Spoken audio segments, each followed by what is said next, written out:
Let's talk some more about this now with Francisco Diego, who's from the Department of Physics and Astronomy at University College London. Welcome back to the programme, Francisco. So we know that we can still call it the red planet, but not necessarily for the reason we thought we could. How significant is this discovery? Well, I have to because the red planet, we knew for decades really that it was a rusty planet and there was iron oxide on the surface.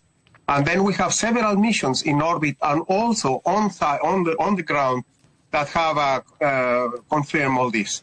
So the discovery now is that instead of being like, for example, some of the rovers, NASA rovers, found hematite, which is a kind of iron oxide. It's just iron oxide itself. They found these spherules, that lovely pictures actually, about the size of a marble, which they will call the what do they call it? The blue like a fruit or something, and that was a hematite. This is pure iron oxide. Now, what they have discovered now, this a refinement on that, is hydrated iron oxide, hydrated iron oxide, ferrite hydride, which is different because it has water involved in the molecule.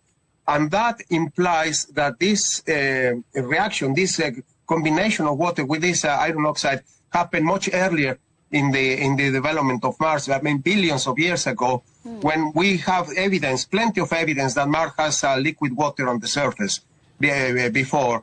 There is evidence of erosion. There is evidence in the layers that we have seen from the, especially the Curiosity and Perseverance rovers from NASA.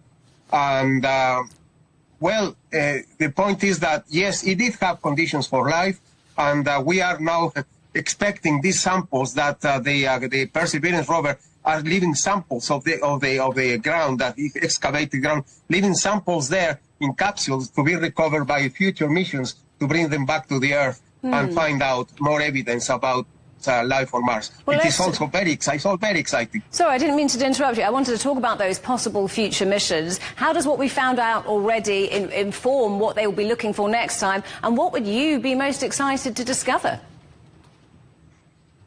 Well, evidence for life, really. Or conditions for life.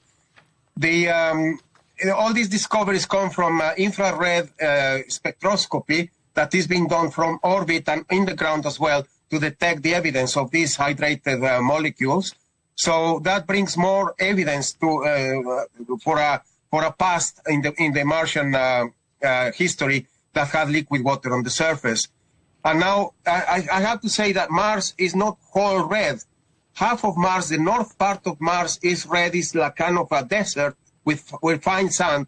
And the south hemisphere, it's hard. It doesn't have this red color, it's darker, and there is this discrepancy, what we call the cross dichotomy of Mars, where the oceans, probably all the liquid water was in what we see, what will be the seabeds, which is where this dust is, and the high grounds, because the darker area is much higher. That's when all the craters are and the big mountains are in the bottom. That was not immersed there. So we are now in a very special times to find out more about the possibilities of life on Mars. I'm completely convinced as soon as we have astronauts walking on Mars, they will recover samples of microbacteria, fossilized bacteria on Mars. I'm convinced that there will be primitive life on Mars, but only that.